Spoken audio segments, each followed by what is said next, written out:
지난 목요일부터 우리는 온라인으로 부흥회를 하고 있습니다. 원래 한국에서 귀한 강사 목사님 초청해서 예정대로라면 이렇게 창립 부흥회를 교회당에서 하고 있을 텐데, 이번에 강사님도 못 오시고 또 여의치 않아서 이제 제가 온라인으로 이렇게 부흥회를 인도하게 되었는데, 목요일부터 은혜 많이 받으셨죠? 확실히 받으셨지? 정말 하나님께서 이번에도 강사가 되셔서 큰 은혜 주고 계신 줄로 믿습니다. 자, 나는 다윗처럼 하나님 마음에 꼭 드는 사람이 될 수 있다, 없다, 있다.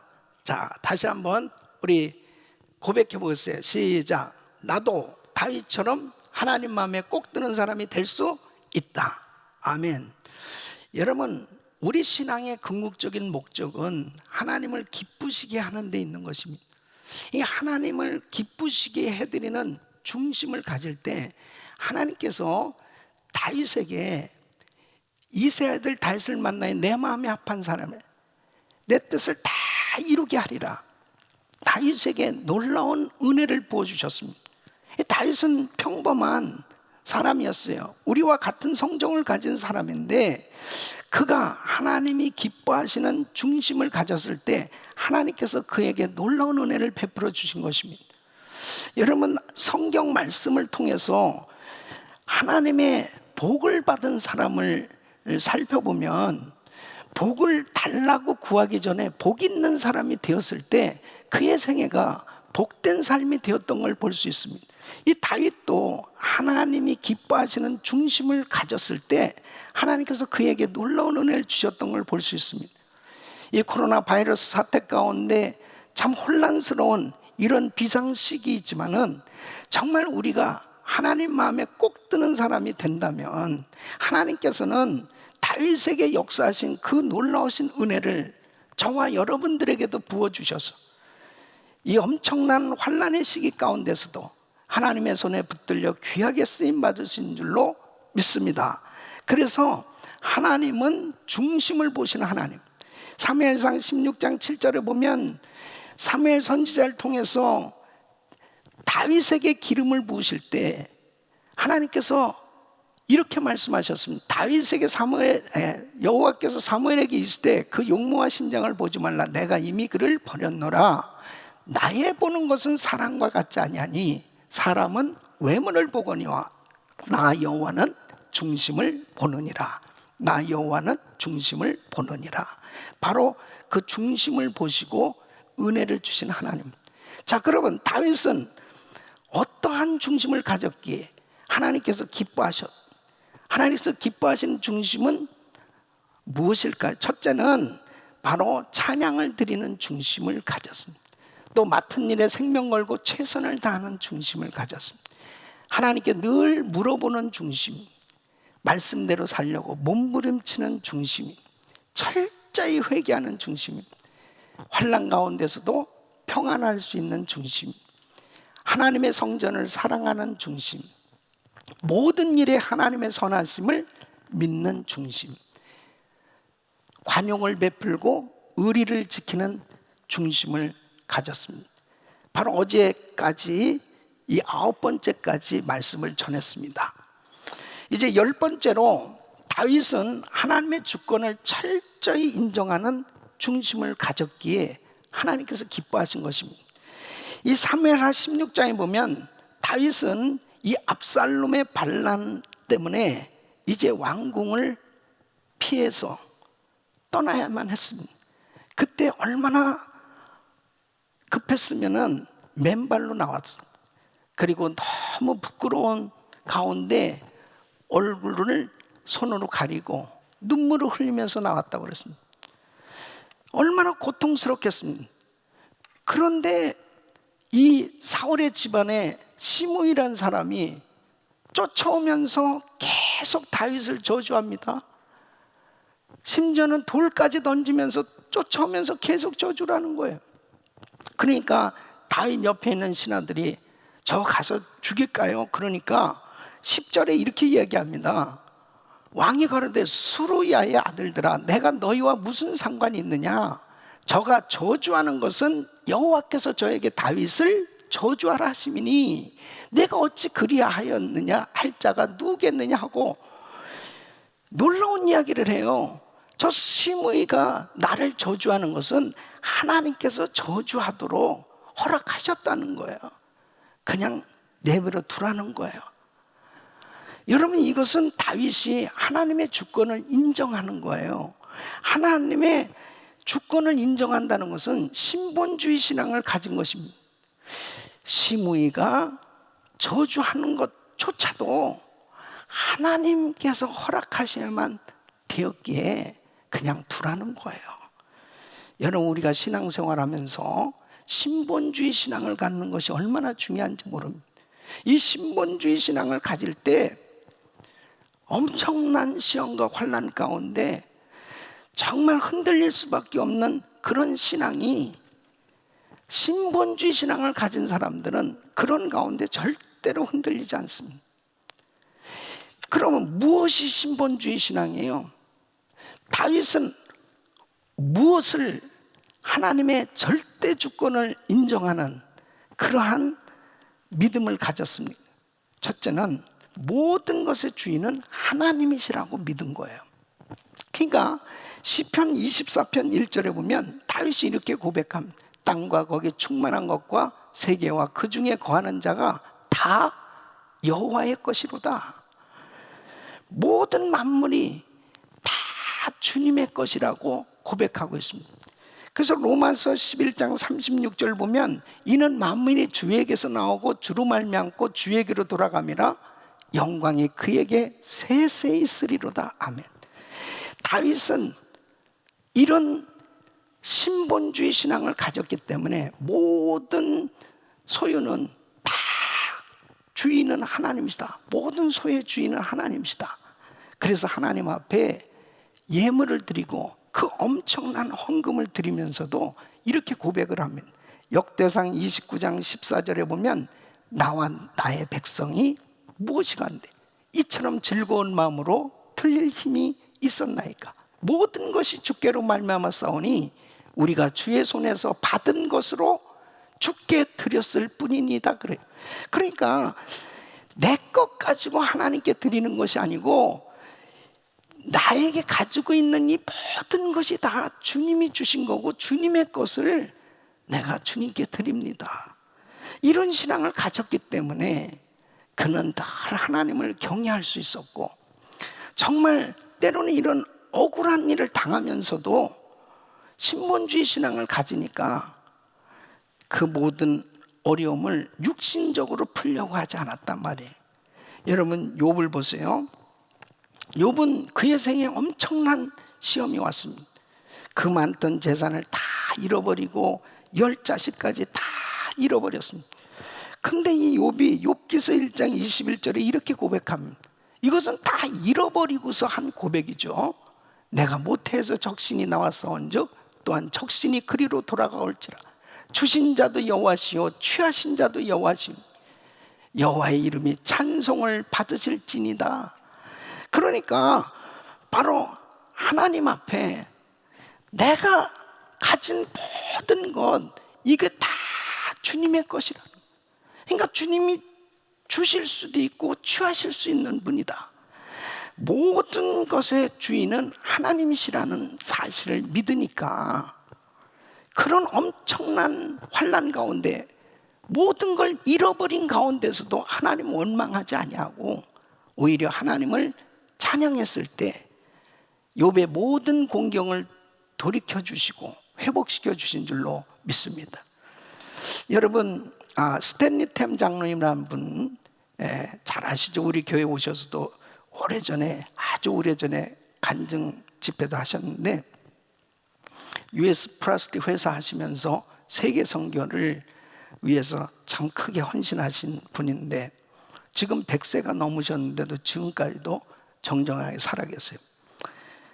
이 장로님이 처음에 하던 사업 다 실패하고 또 암병에도 걸리기도 하고 이런 고난 가운데서 이분이 딱 깨달은 게 뭐냐면 모든 것의 주인은 하나님이시구나.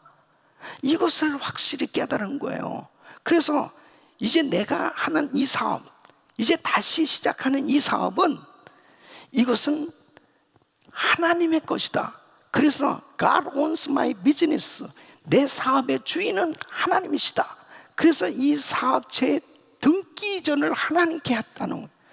여러분, 사업장을 등기 이전을 진짜 주인은 하나님이시라고 이렇게 한 사람은 정말 이게 들어보기 힘든 이야기 아니겠어요? 그 다음부터 아무리 사업이 잘 돼도 흔들림이 없는 거예요. 이 사업의 주인은 하나님이시고 이 모든 것들은 다 주의 일을 위해서 쓰여져야 되는, 아깝지가 않은 거예요. 그리고 보람을 느끼는 것입니다. 이게 신본주의 신앙입니다.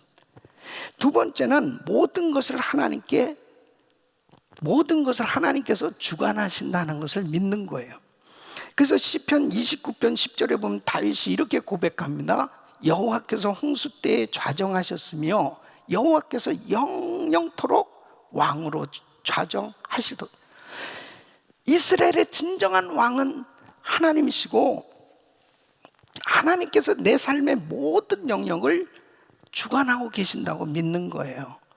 그러니까 바로 저 시므이가 지금 나를 저주하는 것조차도 하나님이 다스리시는 영역 안에 들어있다는, 저 악인이 저렇게 하는 짓도 결국은 하나님의 손에서 모든 것이 다 주관되어지고 있다고 믿으니까 다윗은 자기를 저주하는 그 시므이에 대해서 신경 쓰지 않았다는 거죠. 하나님께 맡겼다는 거죠. 사무엘하 12장 23절에 보면 밧세바와 간음죄로 인해서 그에게 참 고통스러운 일이 생겼는데 밧세바와 동침해서 낳은 아들을 하나님 치셨어요. 그래서 결국 그 아들이 죽게 되었잖아요. 그랬을 때 괴로워하면서 금식을 했는데 이 아들이 고침받은 게 아니고 결국 죽었어요. 그랬을 때 사람들이 이 왕이 저렇게 금식하며 힘들어하고 어려워하시는데 어떻게 할까? 그렇게 염려했는데 이 왕이 죽었다는 이야기를 듣고 모든 일상이 다시 정상적으로 회복이 된 거예요. 아니 어떻게 그렇게 하실 수 있습니까?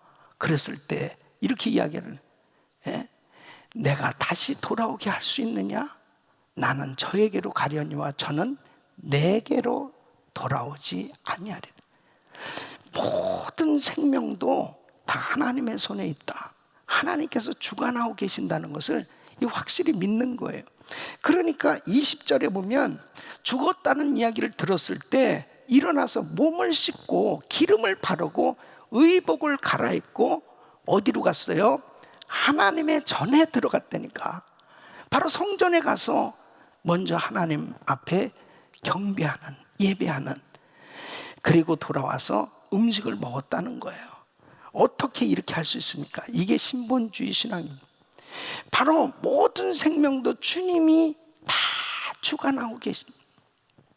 여러분, 코로나 바이러스 사태로 인해서 많은 일상의 어려운 일들이 생겨지고 있어요. 이 모든 것도 다 주님의 손에 달려있고 주님이 주관하고 계신다고 하는 사실을 믿는다면 어떤 어려움이 있어도 흔들릴 수 없어요. 바로 우리 주님께서 다 주관하고 계시다고 하는 사실을 확신해야 우리는 내게 때로는 절망스러운, 고통스러운, 힘든, 어려운 일이 생겨져도 내 신앙이 절대 흔들리지 아니하고 오히려 주님을 더 의지하고, 그리고 우리 주님이 주시는 그 평강 가운데 승리할 수 있는 줄로 믿습니다. 세 번째는 바로 하나님께서는 모든 것을 합력하여 선을 이루신다는 것을 믿는 겁니다. 그러니까 사무엘하 16장 12절 보면 혹시 여호와께서 나의 원통함을 감찰하시리니 오늘날 그 저주 까닭에 선으로 내게 갚아주시리라 하고, 뭐냐면 지금 이 다윗이 이 피신하면서 너무 부끄러운 거죠. 아니 맨발로 지금 눈물을 흘리면서 얼굴을 손으로 가리고 피신하고 있는 이 모습을 보세요. 다윗이 어떤 사람입니까? 대단한 장군 아니에요? 용맹스러운 장군 아니에요? 위대한 왕 아니에요? 근데 하루아침에 너무 초라하게 됐어요. 너무 부끄러운 모습이에요. 아니 그런데 이 시므이가 와가지고는 막 티끌을 날리고 돌을 던지면서 계속 저주를 퍼대니 이거 정말 보통 괴로운 일 아니잖아요. 이때 다윗은 이렇게 이야기를 하는 거예요. 오늘날 저 저주 까닭에 다윗이 얼마나 불쌍하게 되었냐 말이에요. 이 저주 까닭에 선으로 내게 갚아주신 하나님이 나를 불쌍히 여겨주시는 게 중요하다는 거예요. 왜? 나를 회복시켜 주실 분은 하나님이시기 때문에, 바로 모든 것을 합력해서 선을 이루실 그 하나님을 확실히 믿으니까 나의 삶을 주관하셔서 가장 선한 길로 인도하시는 분이 하나님이시라는 이 사실을 믿으니까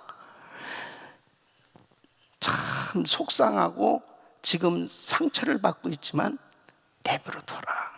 죽이지 마라. 그냥 둬. 그러고 지나가고 있는 거예요. 여러분 우리 교회도 지난 38년 동안 보면 참 하나님 일한다고 열심히 많은 일을 하는 가운데서도 참 어처구니 없이 진짜 쓸데없는 그런 억울한 소리도 듣고 정말 힘든 그런 일들도 있었죠. 특히 뭐 우리 김광식 원로 목사님 같은 경우에 참 뭐 뜻하지 않게 어쨌든 참 힘든 그런 일들이 너무 많이 있었어요. 근데 목사님이 한 번도 막 그런 부분 때문에 이렇게 그들을 비난하거나 똑같이 그렇게 하시지 않더라고. 그게 신본주의 신앙이에요. 바로 하나님께서 모든 걸 주관하고 계시고 우리 주님이 다 하셔. 그것을 그냥 주님께 내어 맡겼을 때 우리 주님이 알아서 인도해 주시고, 오늘날 우리 교회가 전 세계 선교를 할 수 있도록, 더 선교에 집중할 수 있도록 우리 주님께서 인도해 주신 줄로 믿습니다. 여러분 우리가 주의를 하다 보면 때로는 정말 크고 작은 상처를 받을 수 있잖아요. 억울한 소리 들으면 막 그것을 다 해명하고 싶고 막 그렇게 막 너무 속상해가지고 뭐 어찌할지 모르는 그런 일들이 생겨질 수 있잖아요. 모든 것을 주관하시는 분, 그분은 하나님이세요. 그래서 저 같은 경우에는 주님하고 약속을 했어요. 이렇게 칭찬 듣는 이야기를 듣잖아요. 그러면은 이것은 주님이 하신 것입니다. 다 주님이 하신 것입니다. 주님만 영광 받으세요. 그리고 만일 저에 대해서 비난하는 이야기가 들려지든지 어쨌든 뭐 속상하고 억울한 소리가 들려지잖아요. 그러면 회개하는 거예요. 하나님, 제가 부족합니다. 제가 연약합니다. 그렇게 하나님을 의지하고 하나님께 맡길 때 지나놓고 나서 보면은 정말 주님이 알아서 책임져 주시더라고. 여러분 이 시므의 말년이 어떻게 됐어요? 다윗이 그냥 내버려 뒀어도 결국 하나님이 처리해 버리셨어요.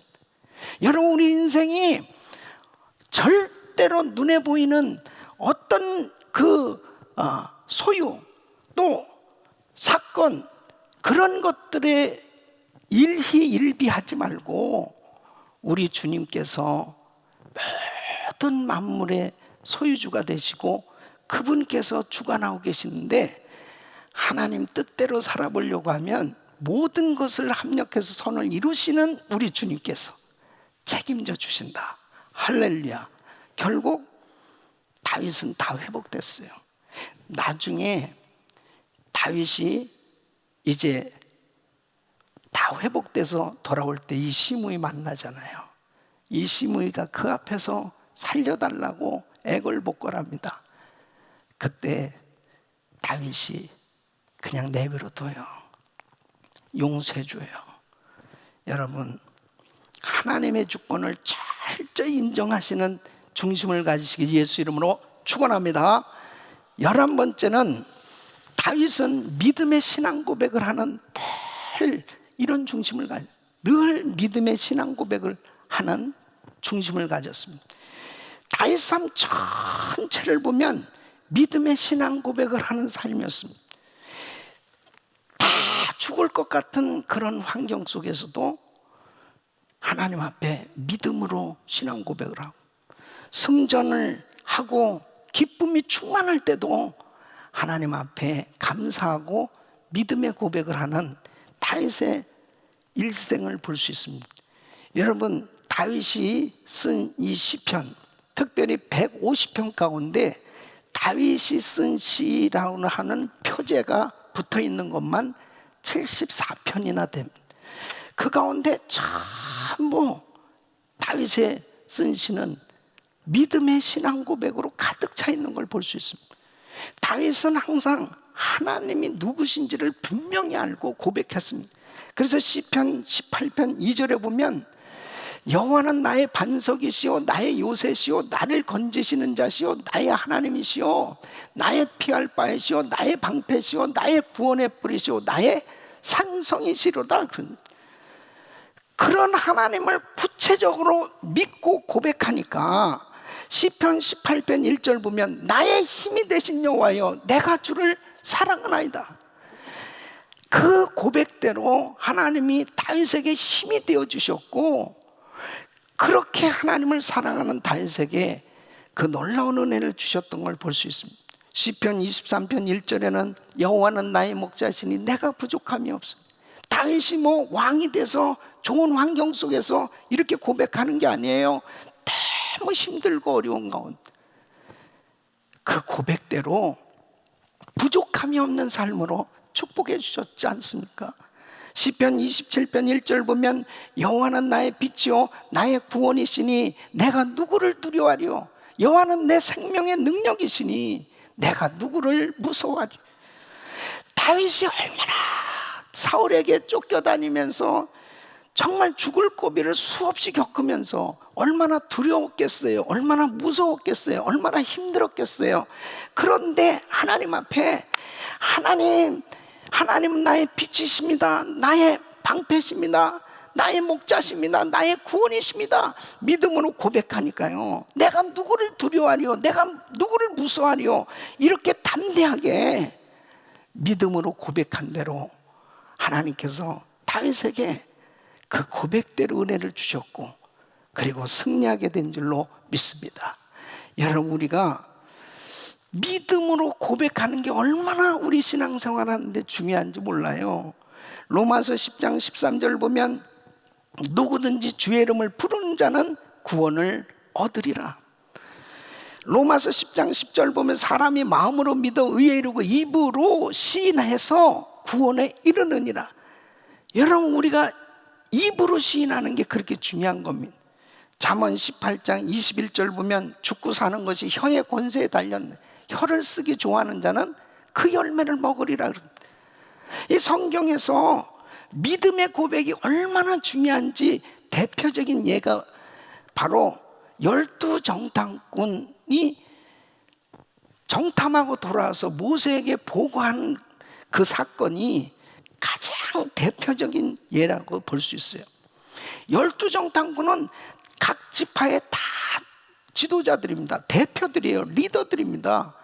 나름대로 어떤 면에서 보면 그 지파에서 가장 권위가 있고 가장 신앙이 좋은 사람들이라고 볼 수 있잖아요.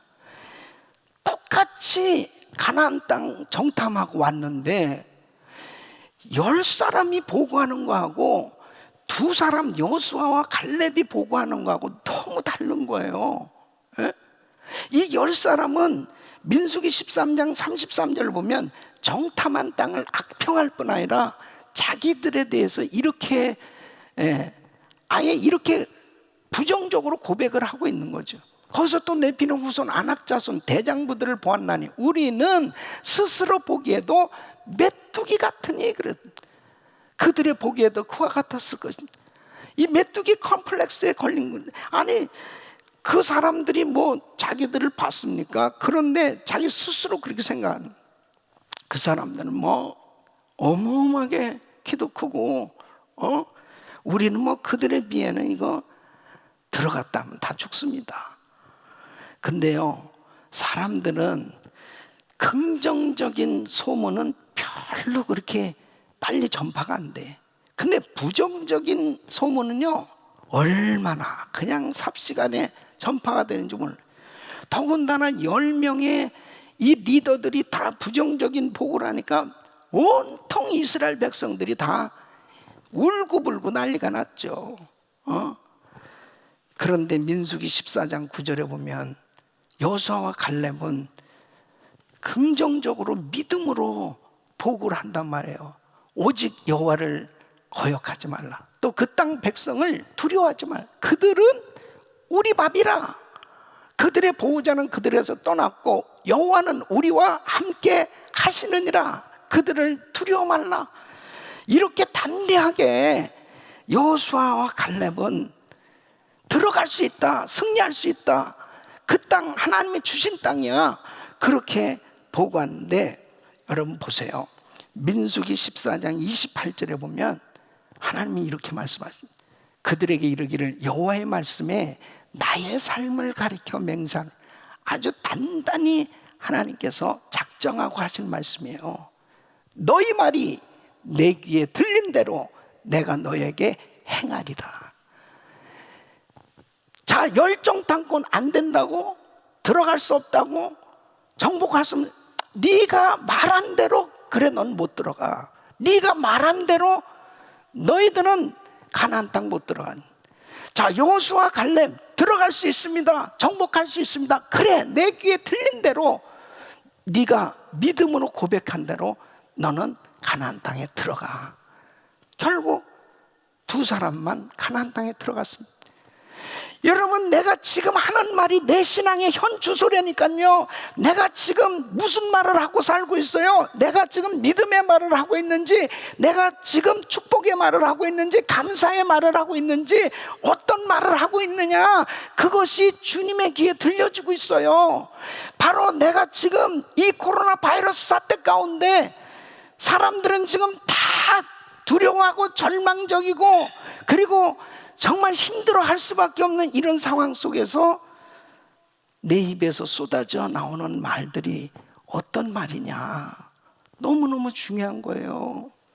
우리 사랑하는 성도 여러분, 우리 성도님들은 이런 부정적인 환경 속에서도 믿음의 말을 하시기를 축원합니다. 믿음으로 고백한 대로 성령님은 역사하시는 거예요.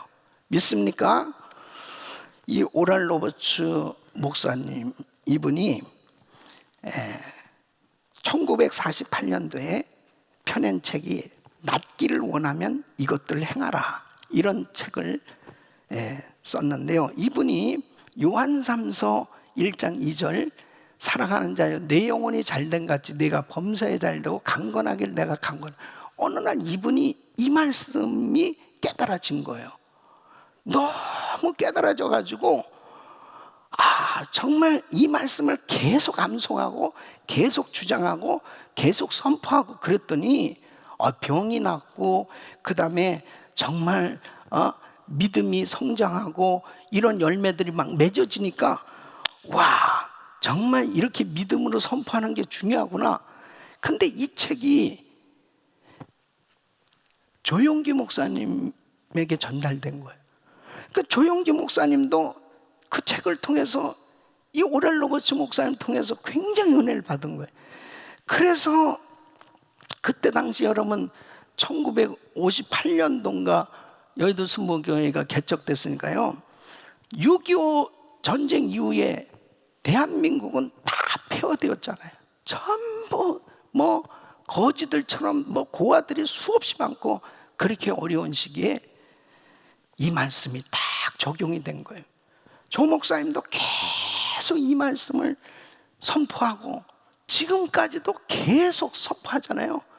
하나님께서 정말 세계에서 가장 큰 교회로 하나님 축복해 주실 뿐 아니라 수많은 사람들이 이 말씀의 놀라운 은혜를 체험하는 이런 간증들이 있잖아요.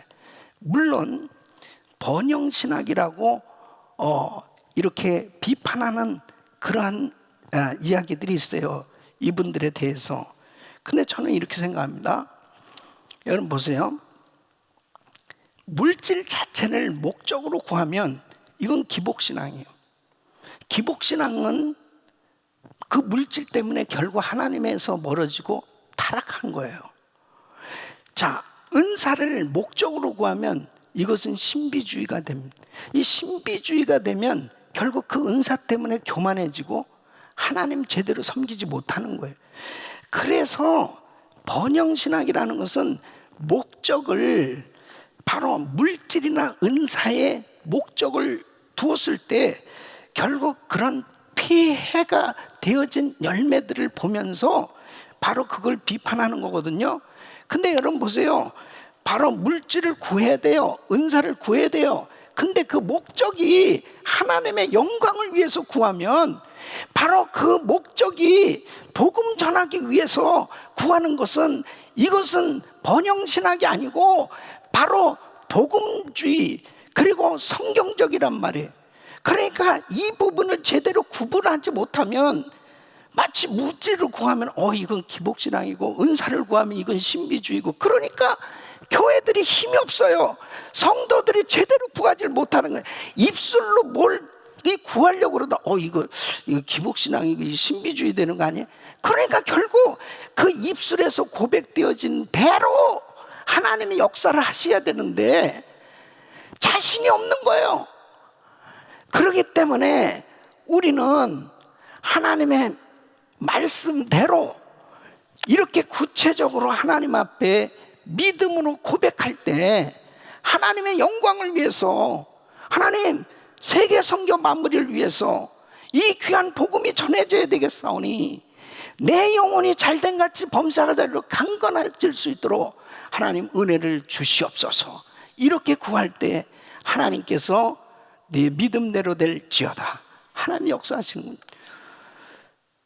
우리 김광신 목사님께서 목회하시면서 세계 선교는 하나님이 참 기뻐하시는, 정말 교회를 세우신 궁극적인 목적은 바로 복음 전하는 것인데, 그렇다면 하나님이 가장 기뻐하는 이 선교를 가장 많이 함으로 하나님을 기쁘시게 해드려야 되겠다. 세계 선교를 가장 많이 하는 교회 되게 해주세요 하고 계속 입술로 고백하시고, 입만 여시면 그냥 선교에 대해서 계속 그렇게 고백하시는 거예요. 한 분은 목사님이 이제 암 수술하시고, 그리고 정말 이렇게 엄청나게 오랫동안 대수술을 받으셨잖아요. 그리고 이 혼수 상태 가운데도 있으신 적도 있고, 그리고 어려운데 사모님이 한번 이런 말씀 하시더라고요. 목사님이 그렇게 막 정신없이 막 그 잠꼬대 하듯이 막 말씀을 하시는데 세계 선교대회를 진행하고 계시더래요. 그러니까 그냥 선교로 그냥 꽉 차 계신 거야. 그렇게 고백하고 그렇게 생각하고 그렇게 간구하시니까 내 믿음대로 될지어다. 우리 교회가 세계 선교하는 교회로 우리 주님이 쓰고 계신 줄 믿으시기 바랍니다. 항상 자기 입술에 무엇을 지금 말하고 있느냐 너무 중요한 거예요.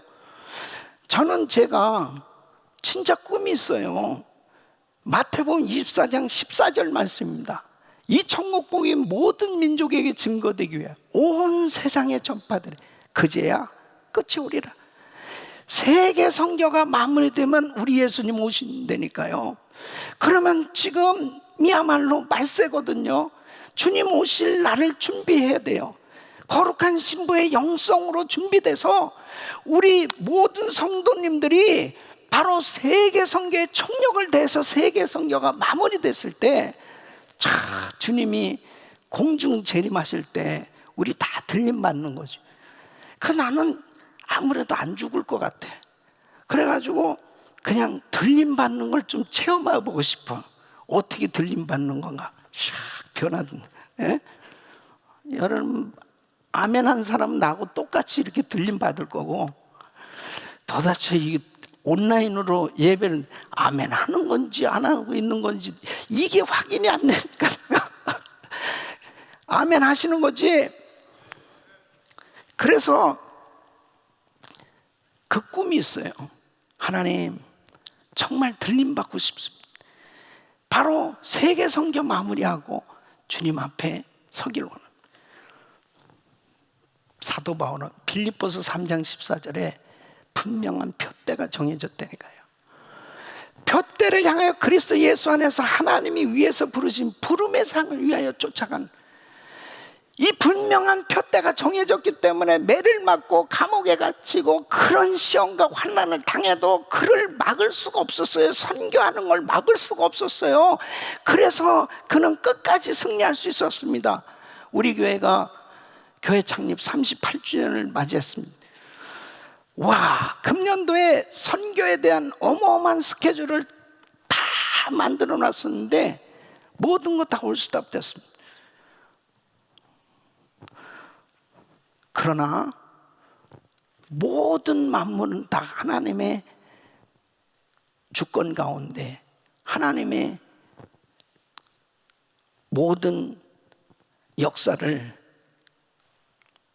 지금 우리는 분명히 믿으며 하나님께서 이 모든 환경 가운데서도 분명히 이루어가고 계신다는 걸 저는 확신하거든요. 오늘 처음으로 우리 은혜성가대가 온라인으로 그렇게 찬양을 준비해가지고 오늘 저렇게 올렸어요.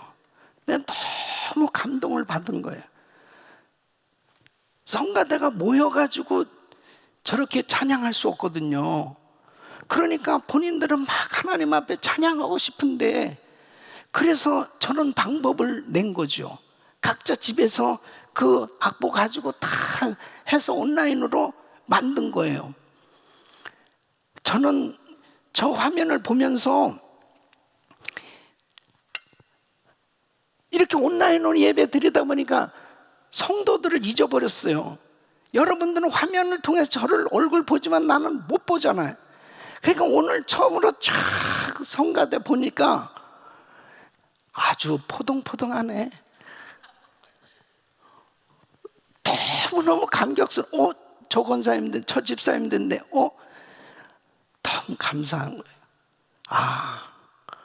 아무리 어려운 환경이라 하더라도 하나님 찬양하고 싶다, 하나님 앞에 기도하고 싶다, 하나님 예배하고 싶다 하면 어떤 방법으로라도 저렇게 하나님을 찬양할 수 있는 것처럼 선교도 마찬가지입니다.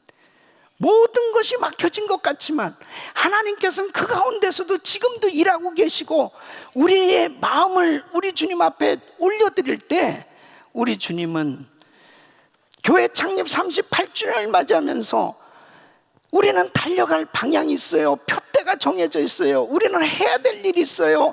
세계 선교 마무리의 비전을 가지고 있어요.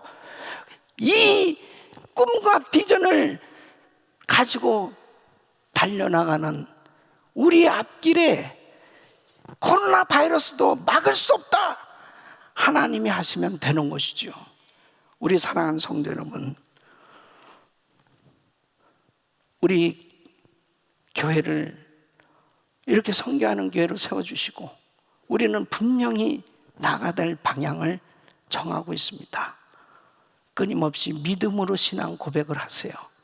아무리 힘들고 어려워도 절대로 불평하고 원망하고 환경을 탓하거나 거기에 주저앉는 것이 아니고 살아계신 그 하나님, 신본주의 신앙을 가지고 다윗처럼 믿음으로 고백하고 나갈 때 우리 주님께서 그 어려운 가운데서도 보호해 주시고 그리고 함께 해 주셔서 위대한 사역들을 이루어갈 수 있도록 축복해 주실 줄로 믿습니다. 이런 은혜가 우리 모든 성도님들에게 임하기를 예수 이름으로 축원합니다.